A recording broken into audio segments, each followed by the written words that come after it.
It's alive. Oh, it's alive. It's alive. It's alive. It's alive. Spooky, scary skeletons and shivers down your spine. Shrieking skulls will shock your soul, seal your doom tonight.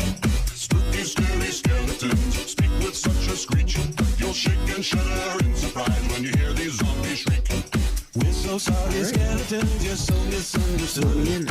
You only want to socialize. What's up, Blaster Potsafarians? It's your boy Cryin Hawaiian here, Captain Death. Make sure to smash that like and subscribe button. Who do you think I am? I don't know, I'm sorry. What do you think I am? Today, we're gonna be shoving a whole pumpkin up our ass. It is that time of season, you know? Yeah. It is. We are recording October 17th right now, and this episode probably won't air until Christmas. So we're gonna shove a pine tree up our ass. there's a bunch of presents up our asses. Have a holly jolly Christmas, y'all. Doesn't sound very holly or jolly. I don't know. Sounds painful. You kink shaming? I mean, it's a tree, so yeah. Yeah, man. All right. I guess I wanted to see, but I thank you for the intro. I just feel like felt that the was- spirit, you know. That was definitely the spirit. Shit. Dick. I think this is when you need that sound. It's like pom pom pom pom. Oh yeah, H.P. Lovecraft. Ooh. They're remaking Call of Cthulhu. Did you see that? Yeah, I did. That looks so good. I think it's coming out on console. A little bit later than PC, but I think I'm gonna get it just because I remember. I think it's our first episode that you're on that we talk about how your first like crazy game experience that you could like remember fucking Innsmouth in Call of Cthulhu. Yeah, that shit stayed with me, and it's like. Yeah. I'm excited to see what they can do in the next one because I don't know if you saw the trailer for it, but it's absolutely It looks amazing. It's absolutely going to be in it. Yeah. I don't know what the last real horror game I played was. I want to say Layers of Fear was the last one I was like dedicated to, but I played Little Nightmares a while ago. Really fucking loved that. I think I talked about that on Tom Bongbadil's episode 104 or 103, whichever one he's on. No, I don't think I've heard of that. Little Nightmares. No. Somehow these European dudes were able to make a game that is like purely based on my nightmare. and it's essentially you're a little kid going through a giant barge ship in the middle of the ocean called the Maw, and from the bottom up you have to work through the sections of the ship, and it's some haunting shit. The bottom level is a babysitter who kind of corrals the kids, and his arms stretch all the way across the room. And he's blind, but he could like listen really well, and his arms just like kind of like tumble over each other and try to feel you out as you run away from him.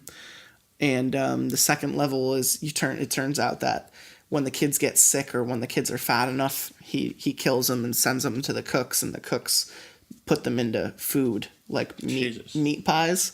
And fat customers come and stay on like the cruise ship, just like eating children and getting gluttonous and shit. And the head of the ship is this like geisha with like nightmare powers, and you fight your way like all the way up the ship. I say fight, that's like really loose because they're probably like 4 or 5 times your size. So what style is it in? It's not a platformer, I would guess. It is a puzzle platformer. Oh, okay, it's a puzzle platformer. It's kind of like aesthetically it's like watching a Tim Burton animated flick. I say that, but the only ones he's done is Corpse Bride and Frankenweenie, but it's probably more Henry Selick, Coraline. Okay. It's a little Coraline-esque. It's kind of like awesome. Everything looks almost clay-like, and it's very cool. A very minimal depth of field, but fun use of backgrounds. I could probably show you later. I saved a couple clips on my on my Xbox. I think my favorite one is from the prequel that was released after the game. It's about another kid opposite the one you play as in the main campaign, also trying to escape. But this one is escaping from inside, not by happenstance. And he falls all the way to the bottom of the ship, which is the sunken quarters. Yeah. And in the sunken quarters, pretty much throughout the entire level, this like bubble trail follows you. And if you ever get caught, it's just like one long fingernailed arm that comes to the surface and fucking drowns you. Oh, shit. And you swim away from it the entire level, and you never really get a glimpse of what it is until like the very end. And it's just this old woman with like stretched features and just 3 rows of teeth, you know? Like, she just, oh, man, she's just haunting. Yeah. And, I gotta check this game out. Oh, dude, it's so fucking cool. Yeah, I'll show you some of it. It probably wouldn't even take very long to re-download it on my console if you wanted to play it for a couple minutes, because it's a crazy fucking game. But, yeah, man, it was my nightmare as a child. You still have those kind of nightmares? No, I don't think I have for a very long time. That's I think it was very size and stature related. It wasn't like I'm not afraid of old people anymore. Like, you know, when I was little, yeah, I had a lot of anxiety being around adults. So I feel like that's kind of like a metaphor. I don't know. The other basic nightmares as a kid were like spiders. Oh, yeah. And masked slashers that would just follow me throughout. Like a dream would start and I'd be like, wow, it's a dream, it's nice. And then in the background there'd be like someone watching me, and I'd slowly start to get more anxious about it. And then the entire dream would morph into a fucking nightmare where I just spend the entire time running away from like a Michael Myers-ish character. It's now, you know, well, right now, in my time, it's October, and I've been playing a couple just one spooky game. Might have heard of it. The Sims 3 Supernatural expansion. Okay. Yeah. Okay. Tell me more. I just been like not playing as many new games, even though I've got like a backlog on Steam of a couple games that I should play, but I don't. Don't know why. I play games that I've logged like 400 something hours in. And never start a new game. Yeah. I'm at the same spot right now. And all my friends want to play the same shit over and over again that I don't even touch my campaign games. And then I have the gall to look on the store for new games to buy, and I'm like, what are you doing? I do this thing every once in a while where I try to build like a sim character with a really shitty life. Yeah, man. Give him like all the worst traits all at once. Get him a shitty little apartment somewhere. You know, make a real fuck up of a person. And I did that again, and I'm actually starting to get envious of this fuck up's life, because at the end of the day, he's got his home. He's got a shitty beat up fucking car that's like cost $950. He doesn't pay insurance on, and like it gets him when it. You showed him the fucking ropes, and he's turned it around on you. Yeah, it makes me mad. I want to fuck up his life. I want to make a piece of shit. And this guy's like, even though everyone at his job hates him, he's like the best chef. You're the type of person who starts a Skyrim run as a wood elf. And that's really fucked up because and changes nothing. Yeah. Man, everyone's gonna hate me. It starts the campaign. Get away from me, elf. Yeah. Be gone, elf. You elves are all the same. All flash and no fury. Oh man, I always want to play Skyrim. Yeah. Are we getting a new one of those? Probably not for another 2 years. Did you hear Elder Scrolls 6 was announced? Yeah, and by announced you mean like we saw a wallpaper background for your desktop. I mean, and then the title card showed. Listen, they're gonna take some. I don't care how long they take. Judging from what Skyrim, how like. That's another one of those games that I've got like a bunch of hours in. I don't even care if that makes me basic. Like, doesn't make you basic. I also got a lot of mods for it, so fuck you. I have like 100. I have like 400 hours on that game, man. Yeah. Oh, I've had so many goddamn campaigns. Although I will say I've only ever done it on the 360. I'm not the type of person who's bought it 4 times on 4 different consoles. I think I bought it twice. So I bought it at launch for PS3, and then I got it for PC. Because, duh, you know what I'm saying? Those mods. Yeah, and then just like all the bug fixes. Like when I finally played it on PC, I was like, how the fuck did I ever play this on the console? Just from the simple UI changes alone. Like when I like played on a console and I like go to the start menu and I'm looking, I'm like, what the fuck is this shit? Yeah, what am I doing? Yeah. What am I able to do? Yeah. There are just so many texture and light like patches and upgrades and mods that just like they make the game just so much more aesthetically pleasing and magical to play. Almost a completely different game as well. Like this one mod creator, Mikhail Mods, I don't know how to pronounce the name, but he makes like is he the one who makes like expansions and shit? No, I don't know if he's made any expansions, but he's probably biggest for his creatures. He's got all these crazy new not Draugr, but actual zombies, fucking giant fucking spider women, which are so he's a beast creator. He's not some. See, I've heard of people who have made whole towns with plots and like adventures and shit. Oh, there's the guys who Sure AI who made Enderall. That took them like 4 years to make it. It's a completely different game with completely different mechanics, but all built on Skyrim, and that was beautiful. Oh man, that's what I mean. Like you just get so much. And sadly, I have yet to do my own build and really get into it. I've just watched a lot. You even get that with the Fallout series. These guys coming out with Fallout Miami. Yes, I saw that. That looks fucking lit. I was like, oh, why haven't these guys just been hired and told to make it? Because they probably have jobs where they are developers, but this is what they're doing. Like on the side is fun because their developer jobs are like, yeah, I'm a code monkey, code this. Yeah, I completely agree with that. And I think we have the tools to make that happen. And it makes for a very exciting amount of possibility. No one quite knows how to make a game like a gamer. Yeah. I think some of the best stuff I've seen has come from someone who just acknowledges everything they've wanted to see in a video game. Like, I'm sure Punxsutawney Trill would love for the name drop on this one, Cyberpunk 2077. I know. So it's just like, this is a game painstakingly put together by a team of people who just literally want to create this experience, like, and it's all they've worked for. And it's just like... It looks so beautiful. It really... You know what it reminds me of? It really is. It looks like if someone made a new Shadowrun game, but, like, dope. I mean, I don't know if there's any, like, aspects of magic in Cyberpunk 2077. I don't think there is. So. But still, it's about as close to like a Shadowrun game as we're gonna get. Pretty much. I just mean like craft. Like every building is an actual building that you could go through all the floors of. That's amazing.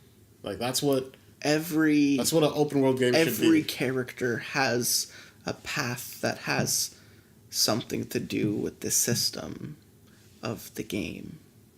It's just the mapping, the sheer scale. It's mind-blowing shit. It's the type of shit that got me excited about Skyrim, you know? It's the same shit I heard 10 years ago going like, oh man, and they're gonna have entire countries, man. like it's just so fucking cool. It's such a good time to be a nerd. That is truly our golden time. It is, it's right before the world is going to end, so it's like, it feels real great, you know? Honestly, if enough boomers die, or we get rid of, enough people, 100 particular companies, the world might not end, Hey, old people can get I've said this exact opinion I've said this exact opinion on several other episodes, so... Oh, man. Maybe we'll be lucky and not destroy the world. Maybe. Mayhaps. Because I'm pretty sure there was like a bit sound. So, we're reading a story today. We're going to switch it up a little bit. We're just going to read one long one. We did a two-parter. How do you mentioned that you listen to your episodes pretty often. I imagine you have like a critical opinion on them. What do you like the most? Oh, I mean, I listen to my episodes maybe once. I like recommend them to my friends and stuff to like watch, but no, there's I think even the second part of the last story we did, Ouija board. Yeah, Ouija. I can't bear the sound of my own voice, y'all. So I didn't listen. I started to, and I was like, no, go away. That's okay. I think a couple other people have had that exact moment of interaction with themselves on the episodes. I think what I like the most about your episodes specifically is kind of the breadth of material. It's just like each of your episodes so far have shown like a different aspect of what makes this show weird. You know, like different flavors of spooky. Different flavors of spooky. It's almost I don't know anyone who, it seems like every time we get together that a different like material is done, you know, like with people I tend to stick them in a corner and say this is what we're going to do on the episodes, but I feel like ever since you've come into it as being like a fan first, I think I've just tried to always throw something new at you. I think this one today is going to be particularly weird because I can't think of the last time I read something like this. And I don't even know how to like vaguely put that, but I feel like this is almost going to be most comparable to Mr. Widemouth episode like 30 something. Okay. With Terry the Tickler. I felt like this might be just from the name. I thought it was going to be kind of like you know the one. Go to sleep. Jeff the Killer. Jeff the Killer. Jeff the Killer. Also Terry the Tickler episode. I think 30. That's not the Mr. Widemouth episode. Which one is it? Mr. Widemouth might actually be in the teens somewhere. That might be like episode 11 or like 15 or 16 or something. It's a weird one. It's a kid with like an imaginary friend. I feel like just looking at this title, it's kind of where we're gonna be going. And what I would like instead of Mr. Widemouth would almost be like a bedtime-ish thing where it's like, yes, it's a kid. Yes, this is an exaggeration, but it's grounded. It's not so much campy. You know? By the way, we're reading a story called Mr. Smiley. Yeah. I don't know how to feel about that yet. Fuck. There's an episode in the 80s called Funny Mouth, which I also read with Terry the Tickler. And fuck, he really gets some of the mouthier parts. Spoopier, like creepy. Yeah. He's had Funny Mouth, Mr. Widemouth, and Jeff the Killer. That's pretty interesting now that I think characters. He gets the big mouth characters. Should I leave this for him? He seems like he's your big mouth guy. No. Let me see if I did put his name down. I actually did put his name down for this He's your mouth man. No, we're gonna do this. Mouthman Chronicles. We're gonna do this one because I actually want to do this one. I kind of imagine this Mr. Smiley guy. Do you remember from Cowardly Dog? Yeah, Fred? Yeah, Fred. Was it the uncle? I think or Muriel's cousin? Muriel's cousin or something like that. Because I was feeling naughty. It's not for kids. That show is not for children. Oh, I love that show so much. I love the vague metaphor that it's just all about a scaredy dog. Yeah. Seeing the world through a dog's eyes. Yeah. I also just love how fucking terrifying that show is sometimes. It's It's not a even like one legitimately of the scary show. Oh, some of the episodes were really fucking bad. Like the cat that played handball. That was terrifying. Yep. Return the slap. The mountain goes, King Ramses. Yeah. I one love was that pretty one. Bad. There were a couple, but some of that was pretty funny. Like the time Eustace got that foot infection. Yeah, man. And the gangster Yeah, feet. see? We're gonna rob the bank. See? Yeah, see? I'm a big fan of Robot Randy, who sounds like a... Robot Randy sounds like a Christopher Walken. Oh, yeah. I just want to carve reindeer on the moon. Then there's the Sean Connery Snowman. I'm a real big fan of him. Yeah. I just want to play with my friends. I don't want to be the old maid. Man, there's so many good fucking characters. I think Dr. Gerbil. But my friends call me Lulu May. Oh, you know who else really likes this show? I know we've talked about it before. Episode 12, it's Sir Booberry. He fucking loves this show. I think his favorite's the Cajun Fox. The Cajun Fox stew. Who there? And a bunch of baby ducks. He's also talked about this show on an episode, I think 15. He also really likes King Ramses. Yeah. I think that show taught me a couple valuable lessons about life, and it's that everything's kind of fucked. Yeah. Yeah. No other show really did that for me as a kid. Think about the fucking Courage losing his parents episode. It's fucking nuts. It's terrifying. I don't think I remember that. The one with the vet? The vet sends his parents to the moon and he never sees them ever again? Jesus Christ, that's dark as hell. You've never seen that episode? No. I think it's the the series finale, actually. Jesus Christ. It's how he ended up with Muriel. He was a baby, and his parents were taking care of him, and he got lost in the city once, so they went to show up to the vet to see if he was found, and the vet turned out to be a fucking scientist who was testing shit on dogs. So he would, test them and then send them to the moon to see if they could survive. Jesus Christ. Courage watches his parents get sent to the fucking moon, crying the entire time, and he escapes from the facility from this frankly terrifying looking scientist. That's when he's found in the alleyway by Muriel in her younger age, and she takes him home to live in the middle of nowhere. Jesus Christ. You've never seen that episode? No, and from the Dude, perspective the of a vet dog. is from the perspective of a dog, the vet is I no terrifying. wonder he's scared of everything now. I'm showing you a picture.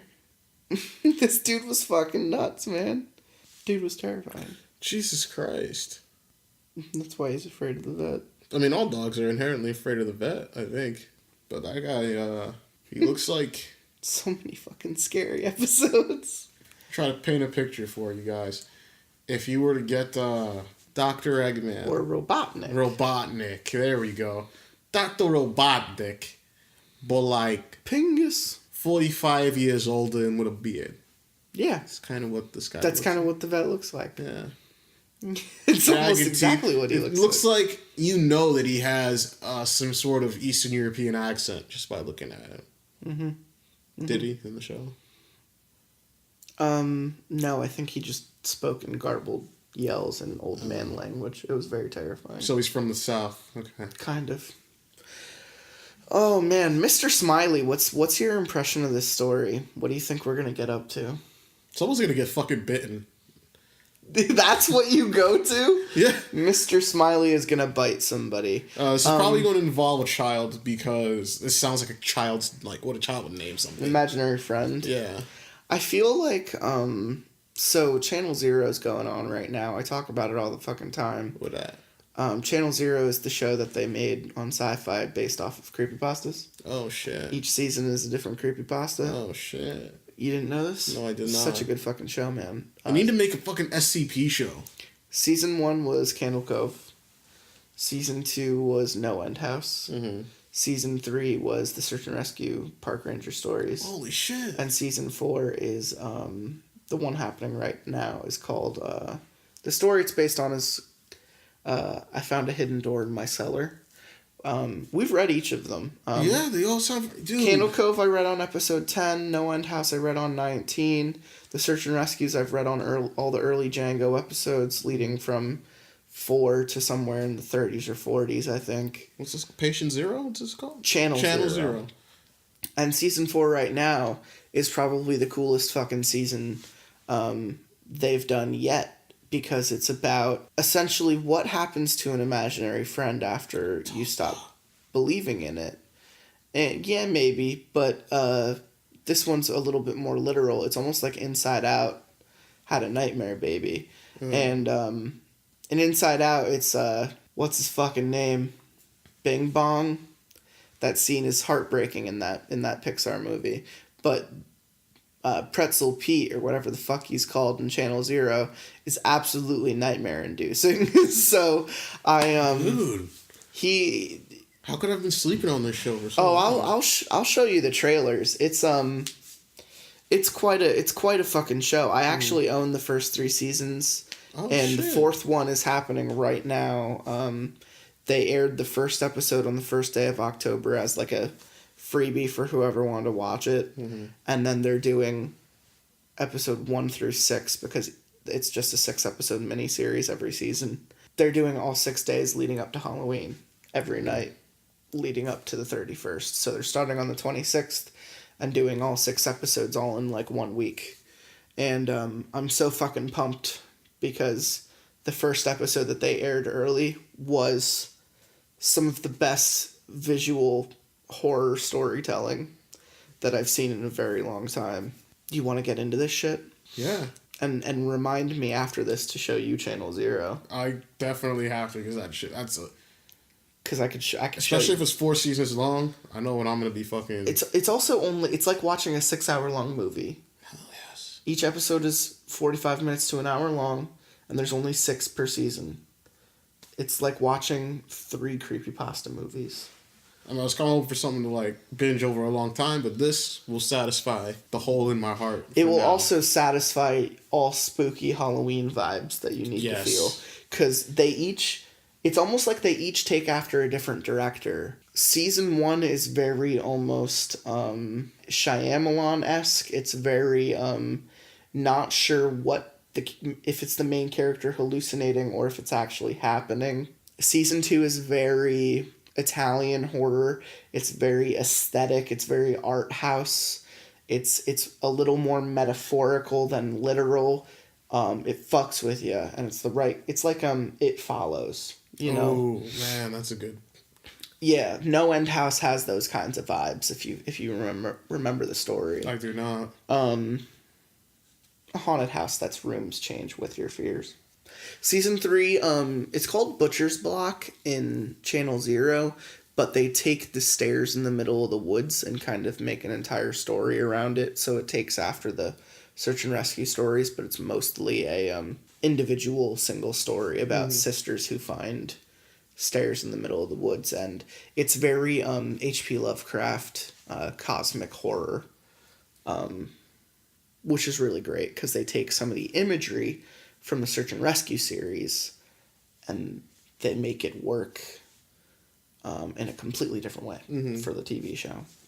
And then what's happening right now is almost like it's almost Fincher-esque. It's very thrilled. It's very... I guess Carpenter would probably be a better example. It's very suspense. It's very slow and steady. The build-up to the dynamic action in season 4 is tenuous. You could cut it with a fucking knife, you know, the tense feeling in each scene. Season 4 is really...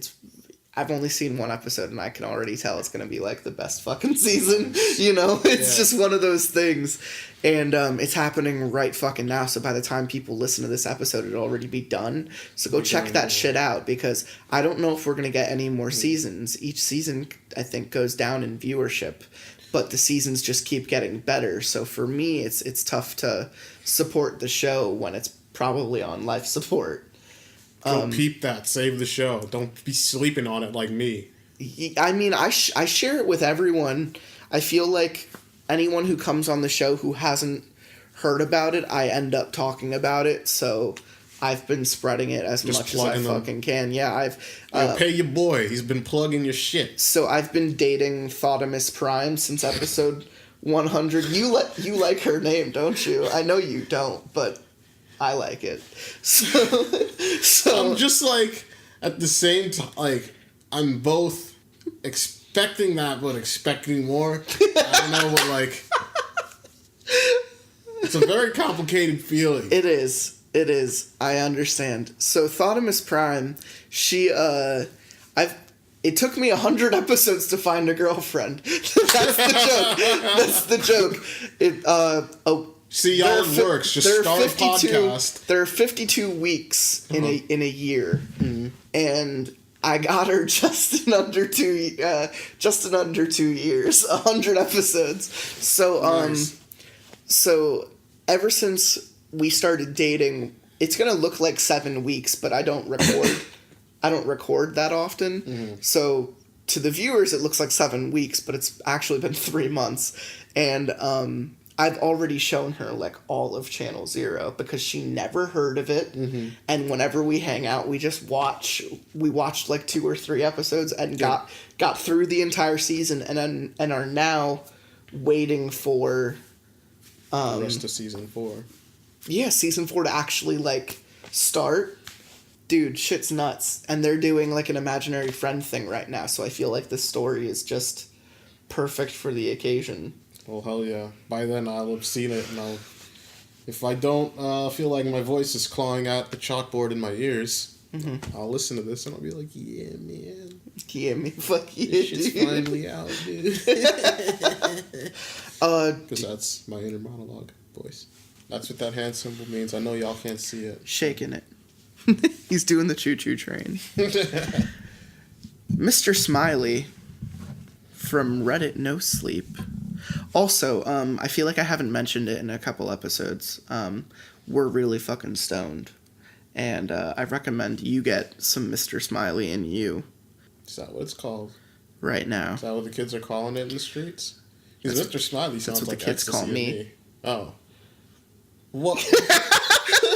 You looked like really disgusted for like a split second. I really appreciated it. I'm smoking something called Strawberry Fields right now, and it tastes exactly like a strawberry. I'm smoking a clove cigar because I'm a 14-year-old goth kid. Oh, it's true. He did that earlier. I haven't been back to my childhood home in years and don't even remember the exact address. I still live in my childhood home. Oh, shit. I remember how the street looked, though. How the driveways curved along the cul-de-sac like a symmetrical smile. No one in my family has spoken the name of that street in years, and I suspect my parents think that Jessica and I don't remember the house. After all, I was only 8 when we moved away, and Jessica was 4.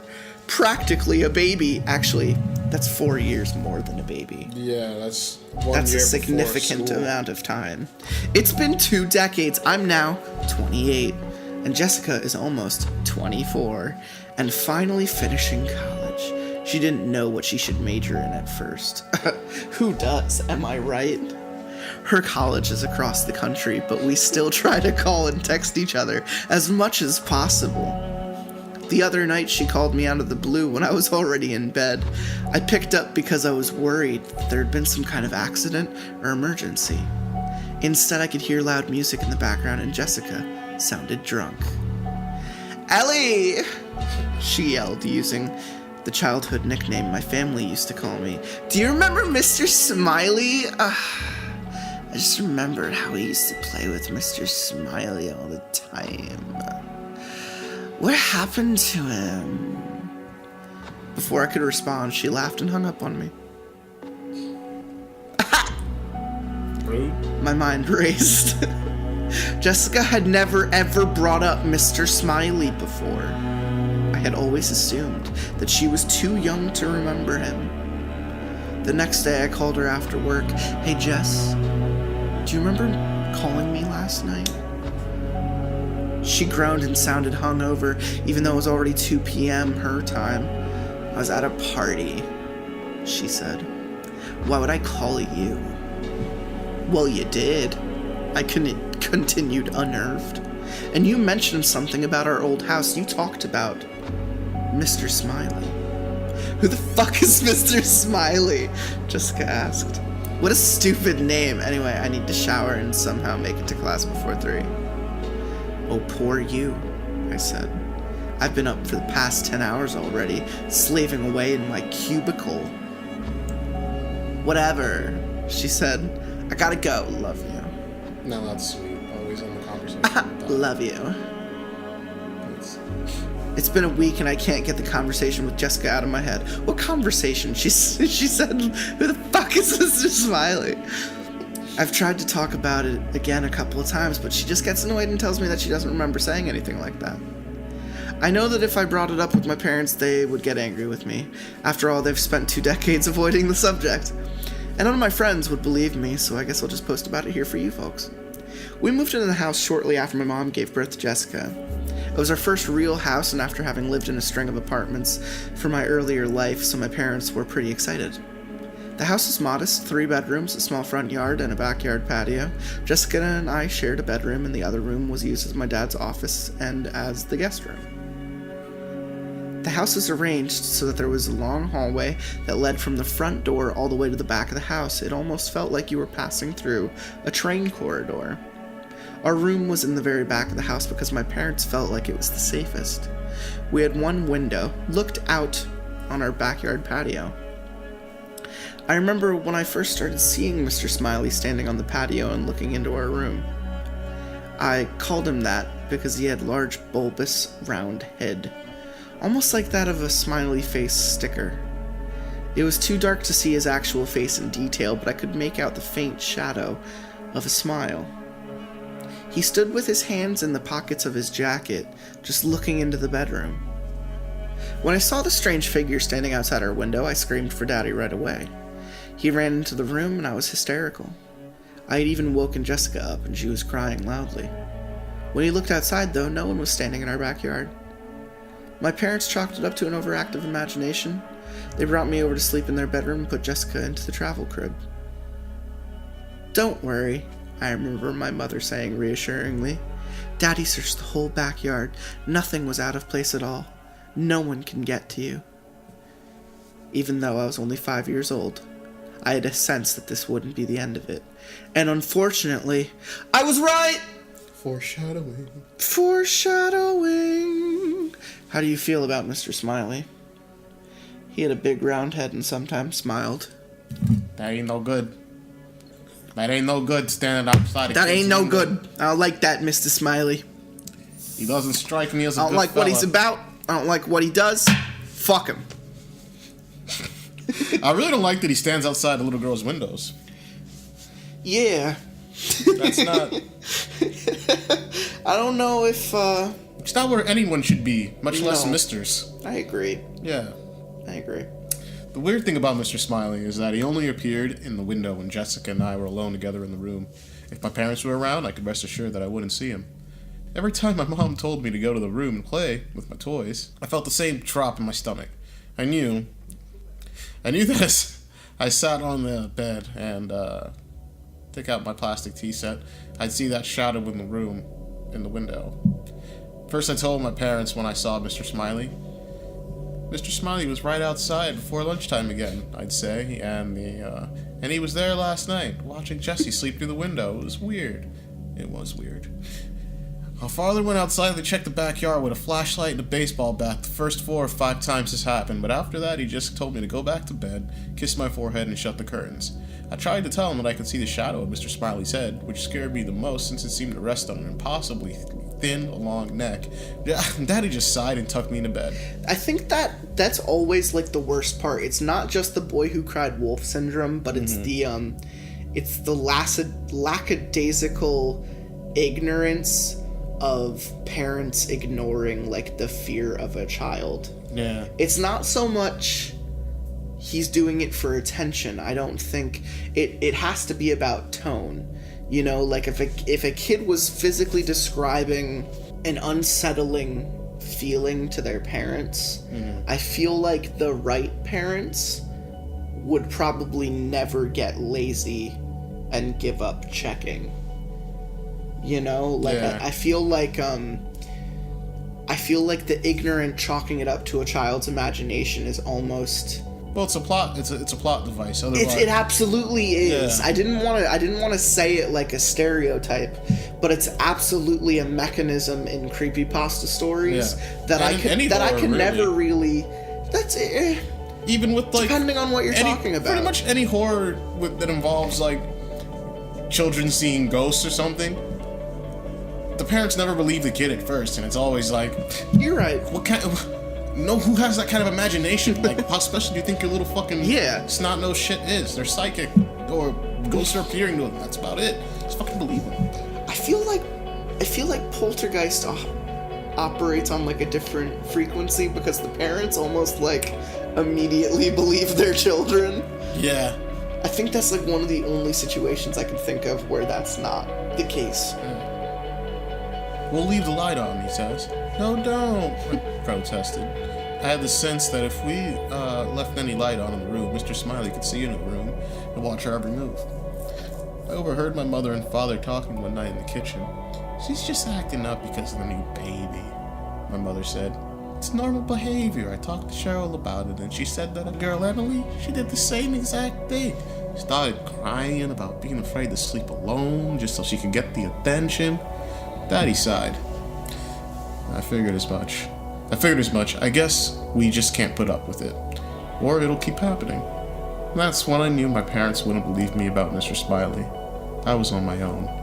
I also wanted to note that if he's afraid that having the light on means that Mr. Smiley can see him, I also feel like leaving the light on would let him see Mr. Smiley.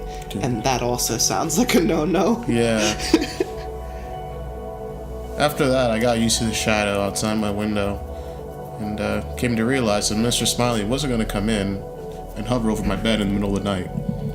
After a few months that we moved in, Daddy found a dead rat on our doormat, with no apparent wounds, and he just threw it away. A few weeks later, he found a dead pigeon placed neatly on our doormat, breast up. Neighborhood kids, he grumbled under his breath. Then animals kept coming, a mouse, a sparrow, another pigeon, until my father installed a security camera above our front door. Nice. He found it for $20 at a flea market and wasn't even sure if it worked. But after that, the animals stopped coming. Sounds like a cat. I guess that's what they want you to think. That's terrifying. These things were normal after that for a while. I could still feel Mr. Smiley's presence outside when I was inside by myself, though. I wouldn't go out in the backyard by myself, and my parents just assumed that I was an especially cautious child. When I went out with my mother or father, the small, neat yard was quiet, serene, and I started going to school and didn't have to be home at all. I didn't have to be home all day anymore, which made it easier to forget about Mr. Smiley's unwelcome presence outside my bedroom window. All that changed, though, as Jessica got older. But she started crawling, babbling. Things became stranger. At night, after my parents turned off the lights and tucked us in, I'd see her lift herself into the sitting position and look out the curtained window. She'd wave her chubby little hand, laugh, gurgling, and just have a delighted laugh. At first, I thought she was just being a baby, responding to nothing. Stop it, I'd say, throwing a stuffed animal at her. I'm trying to sleep. I'm not sure if you know this, but I would feel remiss if I did not mention that Harold Heavy Hands loves when I make baby noises. You wanna interject And I feel a couple? like a gurgling, delighted laugh. And I feel like he would always be surprised that I think he screams every time I make a baby noise. I didn't know there was like a face that went with it. That's that caught me off guard. Fucked me up. See, I'll just like look at him with the same face and then make the noise, and he'll just always scream like after I do it, like. Oh, man. Stop it! Oh, man. One night, I got frustrated and walked over to her crib to tell her to shut the fuck up. Shut the fuck up, you little piece of shit. Give you SIDS, you goddamn. Oh, do you get SIDS? Or does SIDS happen? I mean, if you put a stuffed animal over their head, you get SIDS. You do get SIDS at that point. You're right. I'm wrong. As she waved and gurgled out the window, I realized she had a completely different vantage point from the crib than the one on my bed. From where I stood, I could see the rounded outline of a shadow creeping over the edge of the window. Mr. Smiley was standing right outside our window, close enough to press his face against the glass, and Jessica was waving and smiling at him. Of course, I screamed like hell. My father came running into the room and found me standing by the crib screaming while Jessica looked completely unperturbed. "What is it?" Daddy asked. I pointed out the window and kept screaming. He rushed out again, just like he had months before. My mother sat and patted me on the back, telling me to calm down. My father spent what it seemed like forever outside, and all sorts of terrible scenarios ran through my head. But when he came back, he was fine, although his expression was grim. He had a trash bag in his hand. Someone left a dead cat in front of the house. I couldn't find anything at all, and then when I looked at security footage, I don't know. I just can't understand it. From her crib, Jessica clapped and laughed. That's a pretty loud clap for a baby now. Yeah. It's probably better, right? Alright. It's always terrifying when a baby can be coordinated enough to clap. Coordinated enough to clap or possibly see imaginary friend demons. That too, yeah, that's pretty. What do you think he saw on the footage? A man start to leave the dead animal this time? Because he hadn't seen it before. Well, he said he didn't see anything, right? This last time? No, he said I just can't. When I looked at the security footage, I just can't understand it. I couldn't find anything at all. So that's even terrifying. More terrifying isn't a word. More terrifying. More terrifying, it is more terrifying, the fact that he just finds a dead animal and there's no real, it just materialized. Explanation. The camera. Found a dead cat. What if he's got a doormat that can grow animals but can't grow? I'm starting to assume Mr. Smiley is just a creeper. Like Pen Pal. It's just a creeper. These are my, the monsters that I hate the most because they're the monsters that are most plausible. The human monster. Fuck yeah, man. Tom Bongbadil and I read a story about a ghost that's literally just a creepy bitch that just follows you your entire life without changing any of her physical appearance. Oh, Jesus. As you get older, she is the same age and always follows you. And this story is kind of like Gerald's game when she sees the skeleton man and she thinks he's like a fucking hallucination, know? Like, this kid is looking outside thinking he's not seeing anything real, and he probably is, and his parents just don't see it. Well, let's find out. It might still be a supernatural mushroom-headed man. Wouldn't I love that if that were the case? Mushrooms can be scary, dude. Mushrooms can be scary. Last night when my dad called me to catch up, I couldn't help bringing up the old house. Hey, do you remember the house we lived in when Jess and I were really little? I asked tentatively. My dad went silent for a moment. Are you talking about the one a couple blocks down from where Ben and Jerry's? I suddenly remembered all those summer days that my parents would walk us to the ice cream shop to get big, dripping cones. Those were good memories. And I also realized that I would now be able to find the house by myself if I wanted to. The thought sent a chill down my spine. Yeah, that's the one, I said slowly. We didn't stay there for too long, huh? I don't really remember why we decided to move. It was a pretty decent neighborhood. The schools at the new house were better, and your kids got your own rooms. You guys were crazy about decorating your rooms, he said quickly. Anyway, let me pass the phone on to your mom. She wants to talk to you. I knew I couldn't bring it up with my mom. She's been dealing with anxiety problems for years. She can't even drive without having a panic attack, so bringing up an unpleasant time from the past would just cause her pain. I talked to her about what I made for dinner and how work was going, and then hung up. I remember exactly when things took a turn for the worst. It was the same week that Jessica started talking. We were all so excited at first when she announced at breakfast, banana. Our parents ran to go get the video recorder, and I sat in the kitchen eating my Cheerios and telling her how smart and awesome she was.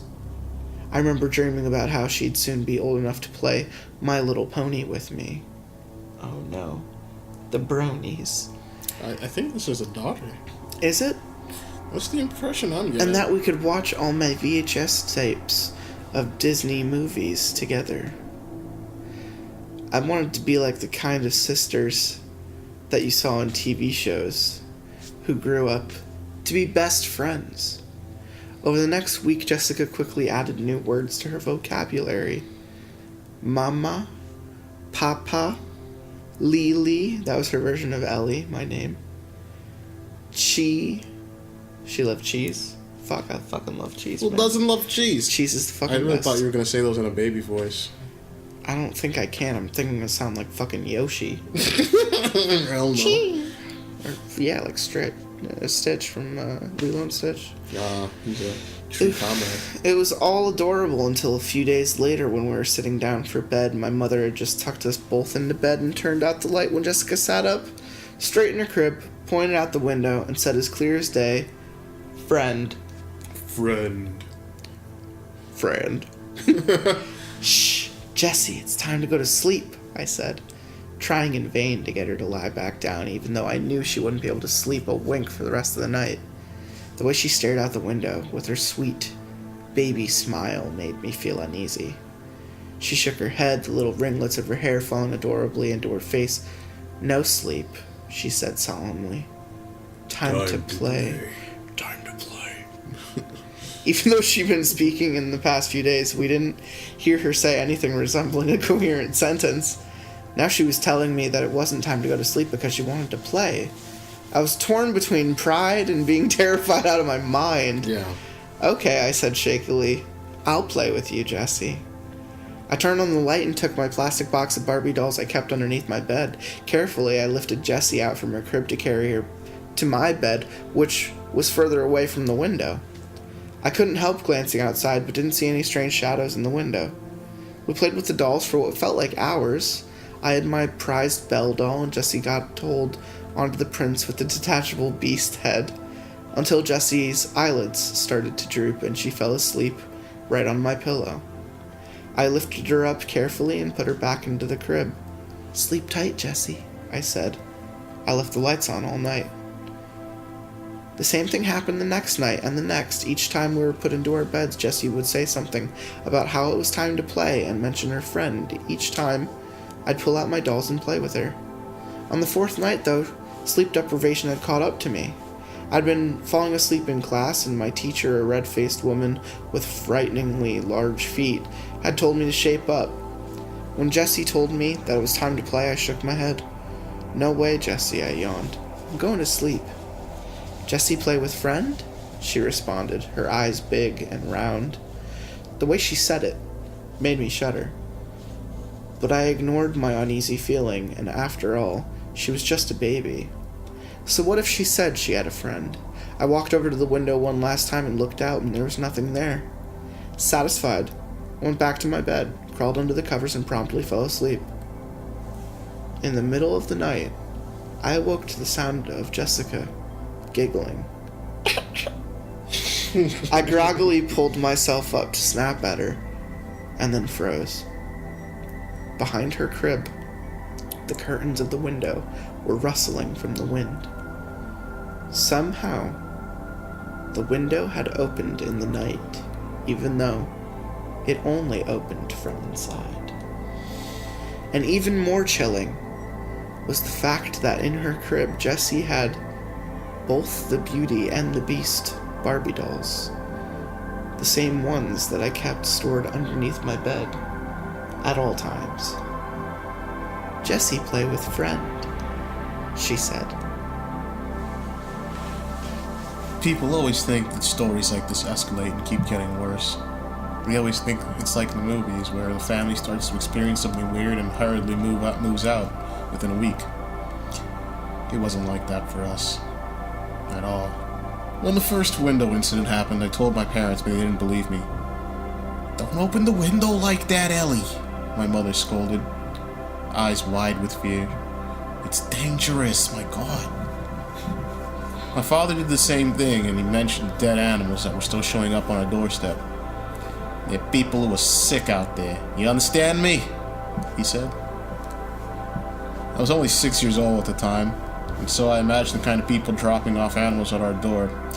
People would be coughing and wiping their runny noses. "Ew, gross." "Exactly," my father nodded. "They're very gross." Because I was afraid of getting in trouble with my parents now, I took the sleeping under the covers and barricaded in, all my stuffed animals on the edge of the bed. Every morning I'd wake up before my parents came in. I wasn't sleeping very well anyway, and close the open window. Yes, the window was now opening mysteriously in the middle of every single night. I'd collect my dolls from Jessica's crib and try to smile back when she greeted me with a grin. "Jessie, lovely," she'd say. Just imagine the baby with a demonic voice from now on forever. Totally okay. Yeah. And I'd tell her I loved her too, even though sometimes I wish I didn't have to share a room with her. And believe it or not, I got used to it. One thing that helped, kinda, is the fact that I didn't see Mr. Smiley very much anymore, at all. I'd catch a glimpse here and there sometimes. Sometimes I'd be left literally breathless when I scampered into my bedroom in the middle of the day, only to find his figure standing in the backyard, looking into our room. But for the most part, I'd only catch a glimpse of his shadow in the window while I was falling asleep. I'd mutter under my breath, "Please don't let him get me," as I drifted off. And it seemed to work. Jessie started to talk more and more. The things she said seemed strange. Every morning I'd wake up and close the window, and every morning she'd regale me with the tales of what she did with her friend. Now that she was more of a chatterbox, she started to call him Mr. Smiley. "Mr. Smiley always happy," she told me. "Especially when you see Jessie." "Maybe you shouldn't spend so much time with Mr. Smiley," I meekly suggested. "He's a stranger." Jessie shook her head, her expression very serious. "Mr. Smiley, no stranger. Mr. Smiley, always here. Even when Lily no see him." "Well," I said, "I don't like Mr. Smiley, okay? I don't want him in here." Jessie looked sad. "Mr. Smiley like you," she said. "Mr. Smiley like you a lot." The way she said it sent a shiver down my spine. I didn't talk to Jessie for the rest of the day. When I came home from school, I played outside with my plastic tea set and my stuffed animals. I pretended I was having a picnic with Agnes the elephant and Jonas the bear. There was a girl in my class who lived next door, and we'd leave each other notes in a knothole in the fence between our houses. Now that we could write and read in rudimentary sentences, I saw a paper stuck in the knothole and went over to read it. When I pulled it out, I froze. The note was written on a torn-up piece of newspaper, unlike the pretty flowery stationery that my neighbor usually got from her mom. All it said was, "Why won't you play with me? Stay up and we can have so much fun." I crumpled up the note and stuffed it underneath my mattress because I didn't even know where else to put it. That night I could hardly eat my dinner, even though it was mac and cheese with broccoli. Damn, it's balling. My favorite. My mother kept feeling my forehead and asked me if I feel sick. And I said that I felt a little woozy from staying out in the sun all day. "Well, let's give you a nice bath and you can go to sleep early, okay?" she said. I nodded because I liked the idea of sitting in the bathtub with my mother's soothing presence there. I wanted to be taken care of like a little baby. After all, Jessie got most of the attention these days, and my parents were too busy to do anything but feed me and get me to and from school. After dinner, I got into the bathtub and my mother pulled out all the stops. I can still almost smell the rose-scented bubble bath and feel the way her fingers massaged my scalp. I asked her to sing Christmas carols. She gave me a bath. That's fucking weird. She gave me a bath, and she did, even though Christmas had pounced Matt. Merry Christmas, everyone. Even though Christmas had passed months ago. I hope this episode airs on Christmas. This would be a Christmas miracle. Finally, she wrapped me up in a big fluffy towel and hugged me. The gesture almost made me cry with relief. Can I sleep with you and Daddy tonight, Mommy? I don't feel too good. She looked at me like she was gonna say no, but then she smiled and gave me another hug. Okay, sweetie, but just this once, 'cause that's fucking weird. I got in my pajamas and spent a blissful night wedged in between my mother and father. I slept better than I had in a long time. The next morning, I woke up and went into my bedroom to get dressed for school. I smiled when I saw the window was closed, for once, and Jessie was fast asleep. I picked out a jumper and a pair of leggings and put them on. It was only after I put on my Velcro shoes that I saw something out of place. The piece of paper that I had crumpled and stuffed into my mattress had been smoothed out and placed on my pillow. I approached it with apprehension. The note was flipped over, and on the opposite side of it, it simply said, "We missed you." Typing that out gave me a migraine. Reliving all of those weird childhood experiences always makes me feel uncomfortable. Now that I've started, though, I feel like I need to get to the bottom of the story. I even feel like I should pay the old house a visit. Though I think I'd need to get either really drunk or really brave, or maybe both, to do that. Oh. Jessica- Edgy. Hell yeah, bro, getting wasted. Sorry. To all you out there, and I've disappointed you just now. Jessica and I have to do our weekly Skype date on Sunday morning, though. We usually drink mimosas and catch up. Since we'll both be drinking, I hope that I'll be able to ask her some more about Mr. Smiley and if she remembers him. Maybe the alcohol will trigger a memory. Who knows? That doesn't That's what happened last time, though, so he has the precedence now. That just seems dishonest. I don't know. Drunken truth, that's a sober truth. Yeah, but that's fucked up if you, like, get someone drunk to get them to tell. That's just toxic behavior. I mean, I agree. It's definitely a form of manipulation. It is? I thought I was crazy. It is. See, it's crazy. That's no good. I'll keep you guys posted if I learn anything new.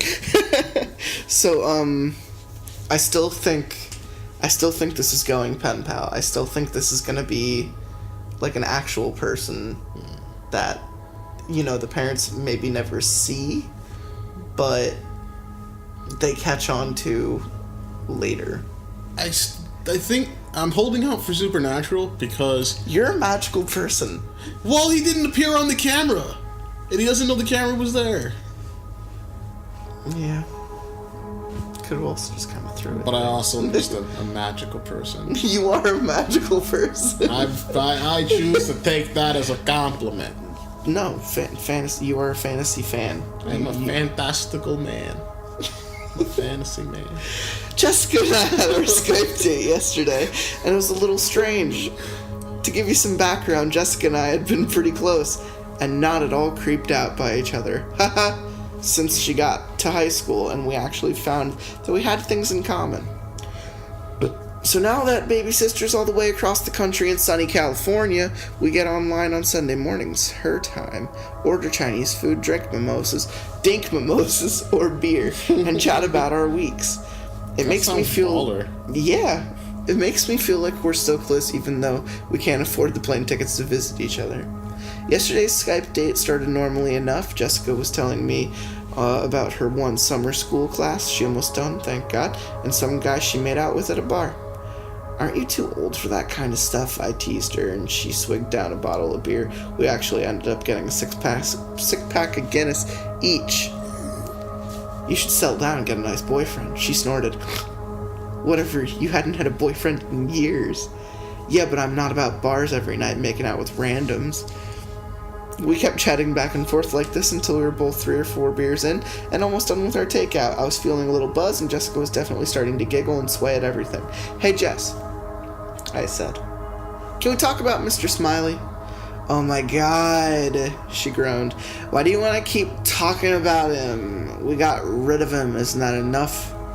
It's weird how quickly you can feel sober when you're talking about a serious subject. I sat up straighter as soon as Jessica let on that she remembered Mr. Smiley.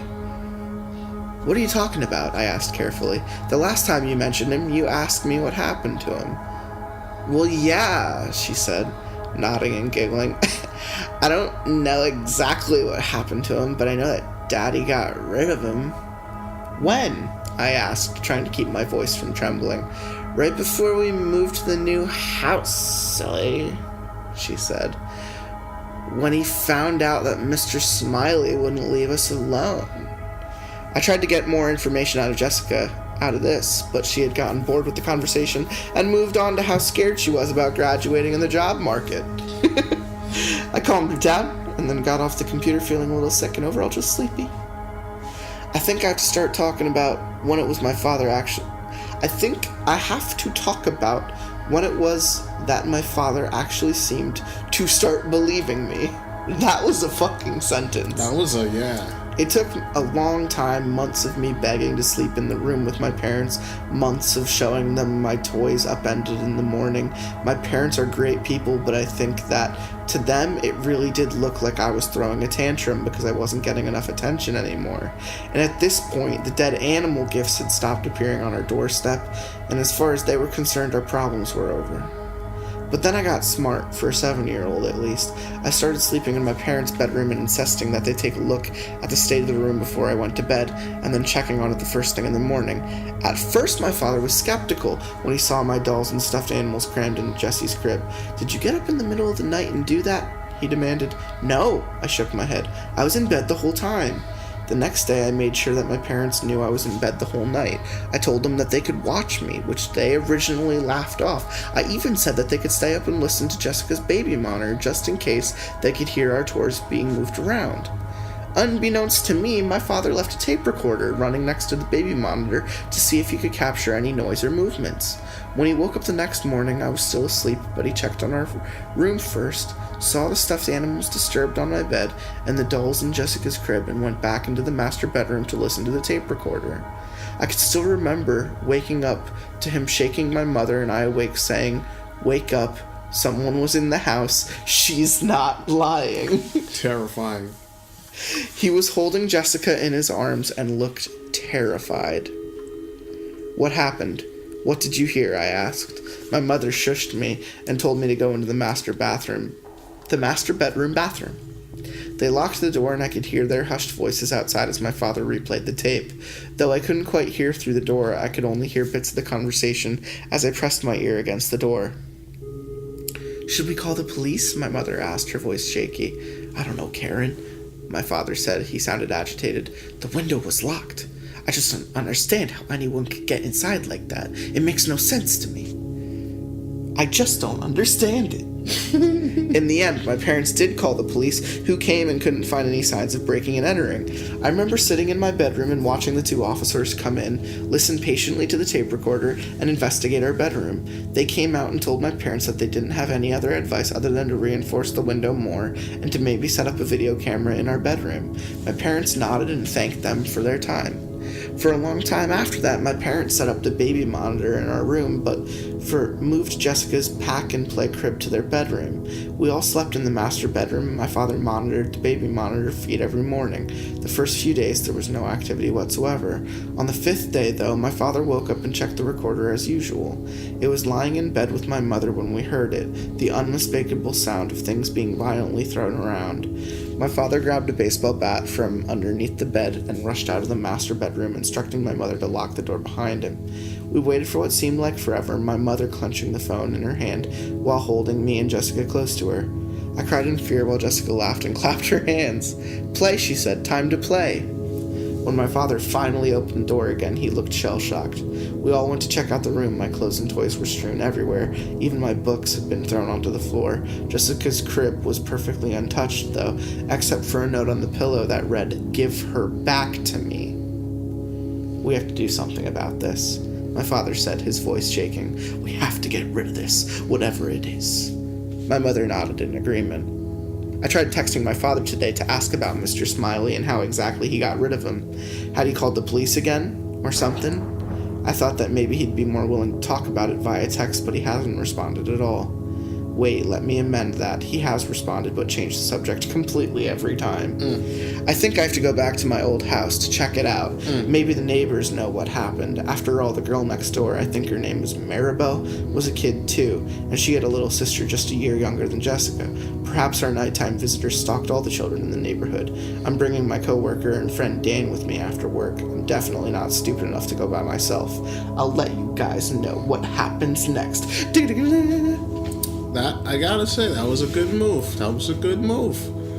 I like the unconventional storytelling as well. The bring a friend thing is good, but I also like that the parents are just like immediately like, the fuck? Like, we're grabbing the baseball bat. We're seeing what this Mr. Smiley thinks so fucking funny in my neighborhood. Absolutely. And, you know, we'll see if this tough guy is smiling after my 1996 Louisville word slugger kisses him on the cheek. Pow, right in the kisser. Pow, right in the kisser. Pow, right in the kisser. I don't know why I imagine that grotesque voice on the dad, but... So I definitely found out some more information that I think has to do with Mr. Smiley. As you know, yesterday after work, my coworker Dan and we decided to He's just my coworker, okay? And I decided to make a trip down to my old neighborhood. I didn't blow him, alright?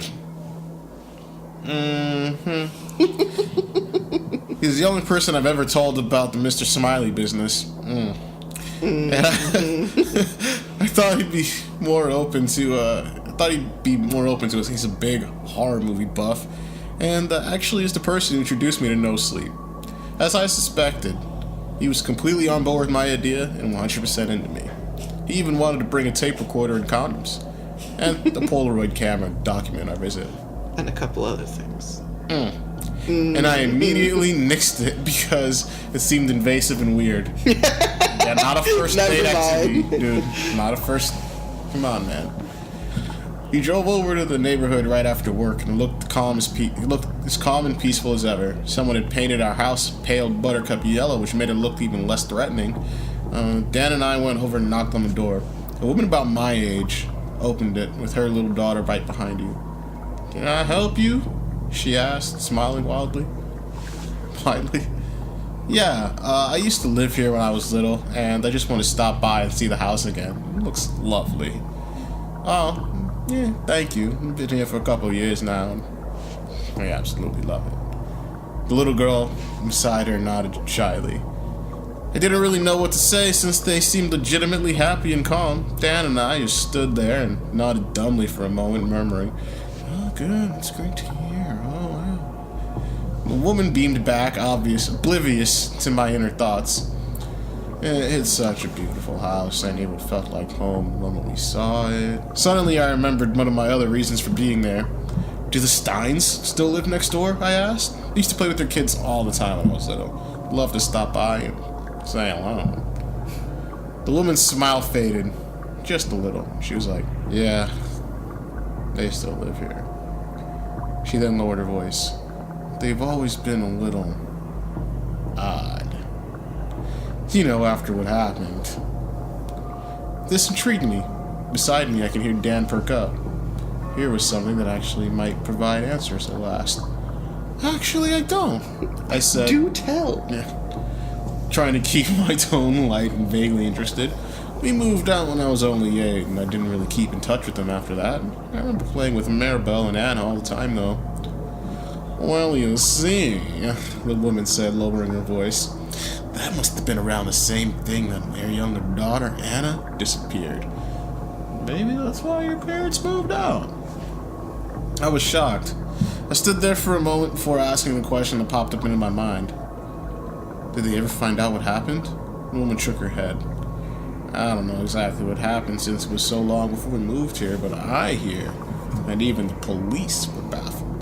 The parents woke up one morning and their baby was just gone. Vanished into thin air. The window had been shimmied open, but of course no one had heard it at all. The girl in her blanket and the doll were just gone. There was a note scratched into the wall, apparently, but all it said was, "Thank you." The woman shuddered. Ugh. I can't imagine having something like that happen to me, she said, pulling her daughter closer to the side. So I shouldn't go check on them then, I asked, unsure what to do next. The woman shook her head apologetically. They've become shut-ins. I think the older girl moved out of state to get away from it all. The parents just had to stay in their house all day. I only seen them a handful of times since I moved here. I tried to come over and introduce myself when we first moved in, and they wouldn't even open the fucking door. We stood out there for a moment looking at each other awkwardly. Well, thanks so much for your time, I finally said.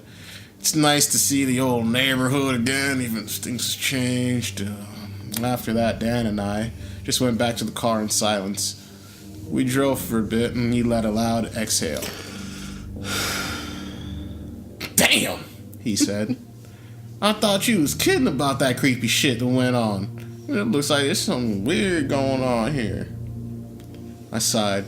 The headache was coming back stronger than ever, and I couldn't help but feel guilty for some reason. I thought about Anna. I hardly remember what she looked like, to be honest. Maribel and I didn't get to play with our little sisters a lot when we were together. But she was a cute kid. I remember they used to try to walk behind us and would toddle over and land flat on her face.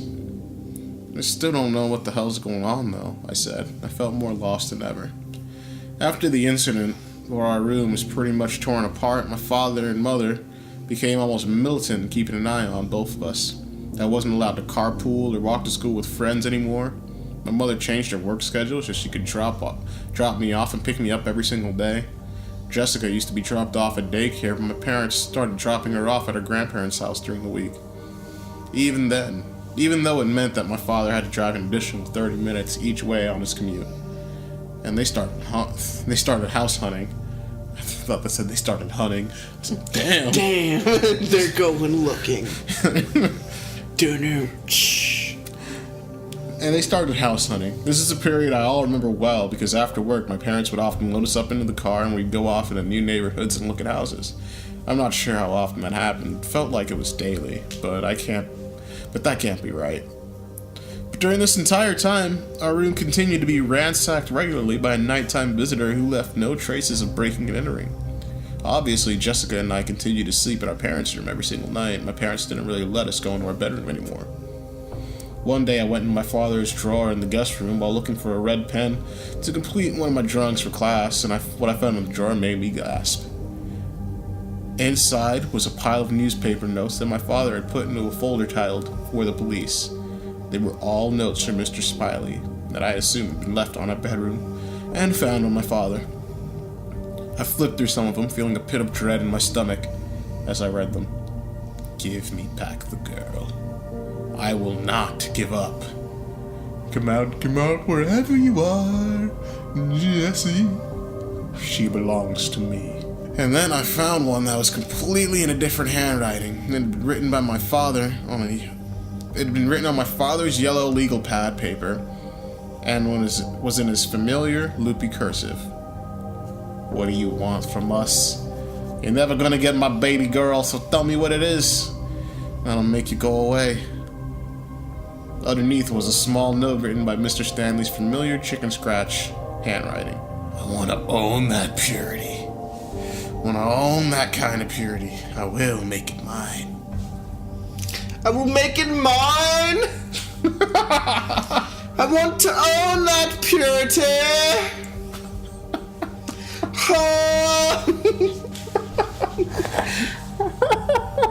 I don't know why I go there. I think it's because it's in all caps. Yeah. I want to own that kind of purity. I will make it I will make it mine. Oh, I can't really take this story seriously anymore.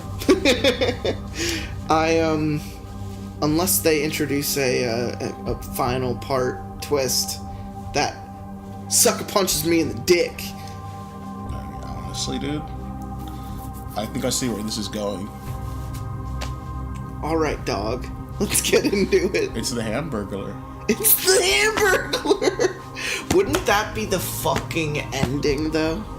That is my headcanon right now. It's just Grimace and the Hamburglar. Did you know them? Doing what they're doing. Those fucking mascots from McDonald's, they have good or evil alignments. Like, some of them are villains.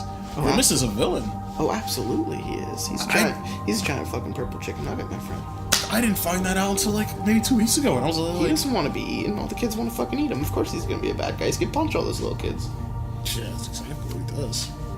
Sorry, it's been a while since I posted. A lot has happened, and it's taken me some time to write it all down in a coherent way. This is it, though. Everything that I know about Mr. Smiley and what happened to us when I was a kid. So after I went to my old house, I thought that it would be a good idea to track down Maribel, since it's been so long since we talked. Thank goodness for Facebook, because I was able to add her as a friend and message her within a day. Here's the first message that I sent to Maribel. Hey Maribel, I don't know if you remember me, but we used to live next door to each other. It's been a long time, but I just want to catch up. I also had some questions about the old house, since I've been recalling a lot of things that happened in my childhood that are disturbing and creepy. Particularly, I felt like we were being watched by some entity. I'm sorry if that sounds crazy. I know this is a stretch, and I completely understand if you don't want to talk to me about it at all, but I hope you're doing well, Ellie! To my surprise, she responded within an hour. Hey, I totally do remember you. It's weird. You're the first person who's reached out to me from our hometown in a long time. I moved away pretty much right after high school, and I haven't gone back except for holidays. This place has a lot of bad memories for me. I'm sure you heard about how Anna was taken right before our family moved, right? And you're wondering if I had any disturbing or creepy experiences too? I didn't. Not until Anna was taken. I don't know what kind of experiences you had, but that was the worst thing that ever happened to me and my family. Nothing was ever the same after that. I was never the same. I'm not sure what you're looking for, and I wish I could help you, but that's all I have. I'd rather not talk about it or think about it anymore. Wishing you all the best. Maribel. It made me a little sad. I don't know what I was expecting. I guess I thought maybe she'd help me solve the mystery of Mr. Smiley. That we'd become best friends again or something. But she obviously wants to move on, and I can't fault her for that. It's been a long time, and no one wants to carry that kind of grief around forever. I called Dan, but he was out on a date with some girl he'd met at a family reunion. No, she wasn't related to him, even though I made fun of him for days. And could only text back that he was busy and that we could go on more ghost hunting adventures later. I feel lonely, like no one in the world understood the experiences I'd been through. I could call my parents, but something about that just makes me feel uncomfortable. Why didn't my father ever tell us about that he wrote to Mr. Smiley and got a response? I wonder if my mother even knew about that correspondence. It seemed like the kind of thing he'd keep from her in order to spare her nerves. Instead, I put a movie on Netflix and just fell asleep, so I just have background noise. That's a mood. Dan told me it is. It genuinely is, though. It's kind of how I spend, like, a night where I can't go to sleep. Dan told me I should just write in a journal all these memories that I have and confront my father about them. It sounds a little bit like therapy speak or something he found online, but I've been spending the past few days racking my brain for any latent memories of our time in the house. There's one that stands out. The last time I saw Mr. Smiley, it was a few weeks before we moved. My parents had already sold the house, and we were waiting for the new one, a smaller but cozier house in a neighborhood across town, to be cleared out by the last family that lived there. I was excited. We had lived in fear for so long that it was refreshing to think of a new place, a room where I wouldn't feel alone or frightened at night. As I was packing in my bedroom with my mother and Jessie, though, I felt like I was being watched. I looked up from my cardboard box and saw there in the window the shape of Mr. Smiley. He remained silhouetted as always, but I could make out the shape of his abnormally large head, and through the gap in the curtains I could see a slick mouth and the gleam of small teeth. I started screaming. My mother immediately looked up and started screaming too, as she grabbed both of us and backed out of the room. I still remember how hard she grabbed me by the arm. It hurt, like she was going to wrench it out of its socket. Her face was contorted in terror, and that almost scared me more than seeing Mr. Smiley did. My father ran into the room after we'd left it, and I heard him banging on the window with his hands. I've never heard my father sound like that before. "What the fuck do you want?" he bellowed at the top of his lungs. "Leave my family alone, you fucking monster! I won't let you follow us. I won't let you stalk my kids." He kept banging on the window, and the sound terrified me. I don't want my father to get hurt or worse. I peeked around the corner of the doorway and saw that Mr. Smiley wasn't standing in the window anymore. He'd disappeared. But my father just stood there and kept screaming, his face wild with desperation. Another memory. One that makes me shiver when I recall it. It was the middle of the night. Everything in our house was already packed up in the boxes because we were going to move the next day. We hadn't seen Mr. Smiley in weeks, and I feel like this was it. I could breathe easy. Even Jessie wasn't sitting by the window staring out into the darkness at night anymore. She never mentioned her friend or playing with him. I was so thirsty, and so I pulled myself out of bed and quietly tiptoed to the door. My mother and Jessie were still sleeping, and I thought my father was in bed too, but when I opened the door, I saw the silhouette of a man standing in our hallway. I almost screamed, but then the person turned and I saw that it was my father.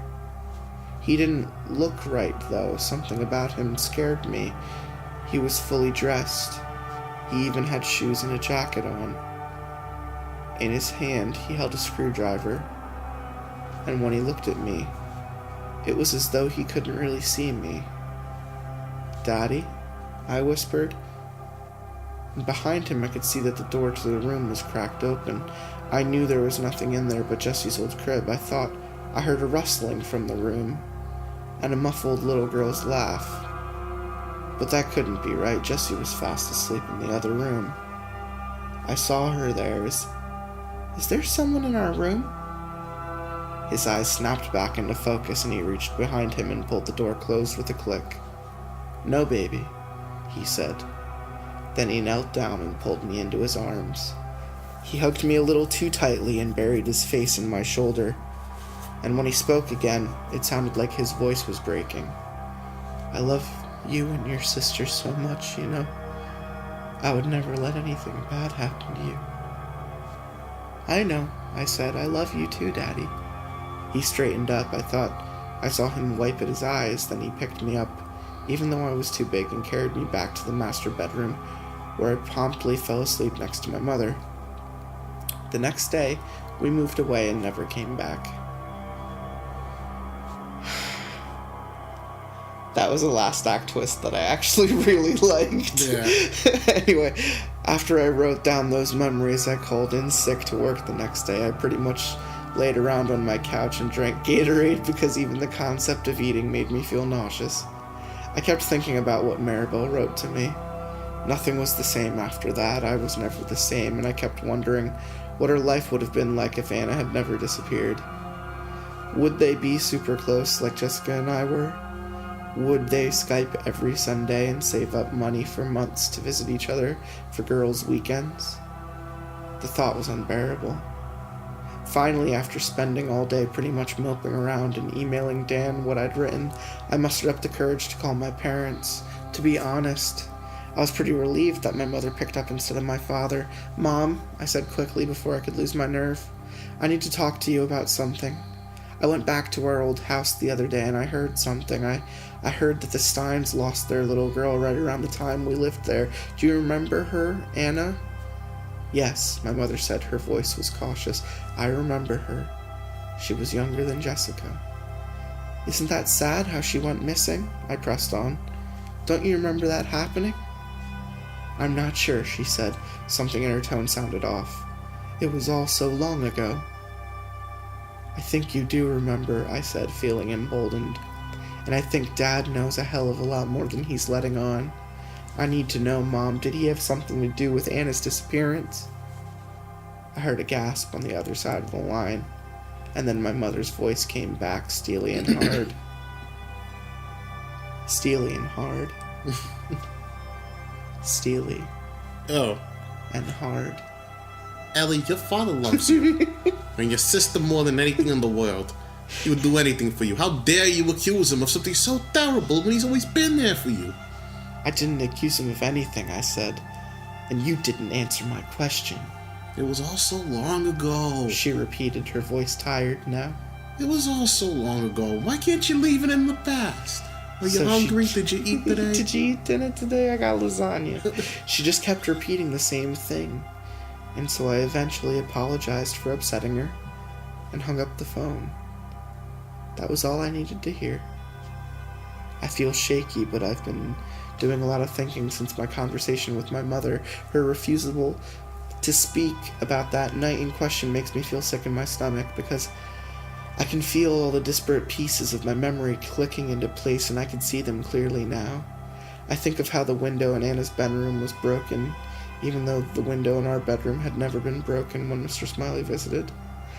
I think about how I found my father in the hallway that night carrying the screwdriver, how I heard something coming from our bedroom as though there was a child sitting in Jesse's crib. I think of the words that they found scratched into Anna's wall. Thank you.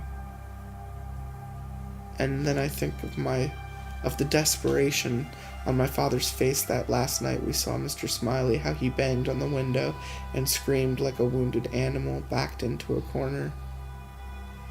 I can't bring myself to ask my father about what happened. My mother won't tell him that I know either. Knowing her, she'll pretend that it never happened and we won't speak of it again. All I know is that when I see my father, I'll still hug him. I'll still call him on a weekly basis and tell him about how work was and ask him about how his knees are doing. I'll still care whether or not he likes the men I'm dating. I'll try to be kinder and more patient with him when we disagree on politics and current affairs. Because now I know just how deep my father's love for us runs. And what a terrible thing it can be. What a fucking story. Oh my god, that was terrible. Oh my goy. So, we never even find out what the fuck Mr. Smiley is. Mr. Smiley might actually be a fucking boogeyman, you know? Abducting children. El Cucuy. Oh. Boogeyman. Stealing children in the night. Baba Yaga. Yeah, man. Baba Yaga. Anyway, Keanu Reeves. So we read Mr. Smiley. I did get bedtime vibes. It felt a lot like Bedtime Had a Baby with Pen Pal. Mm-hmm. That was terrifying, genuinely, and I don't know why Mr. Smiley didn't stick around to fight. Fight for what it was right. Yeah, if he felt like he wanted the kid that bad and he felt like he was that hard, he could fucking knock on people's doors. Why do you gotta run like a bitch? You want my kid, come in this house, throw these hands. Yeah, right? We'll see you as a kid at the end of this. Kid was still in the house, you know? He was just in the parents' room. What's stopping you, man? Yeah. You can smile on through. Come on through. Smile every day. Live, laugh, love.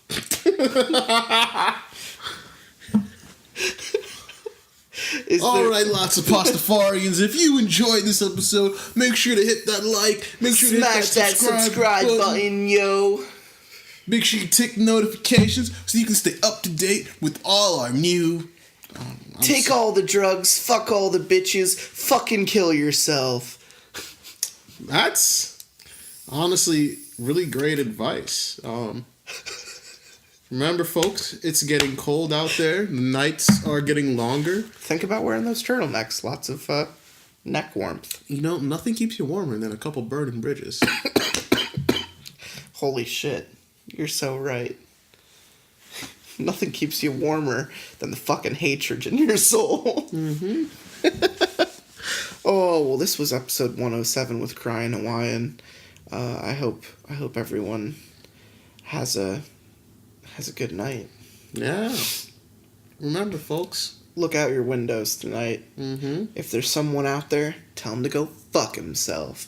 If there's no one out there, get someone there. Call someone up right now. Tell them to stand in your back fucking yard and smile at you. And you know what you do? You tell them to fuck off. Now that's... what you tell people. Two to the one to the three. I like good pussy and I like good trees. Smoke so much weed you wouldn't believe, and I get more ass than a toilet seat. Three to the one to the three. I met a bad bitch last night in the D. Let me tell you how I made her leave with me. Conversation and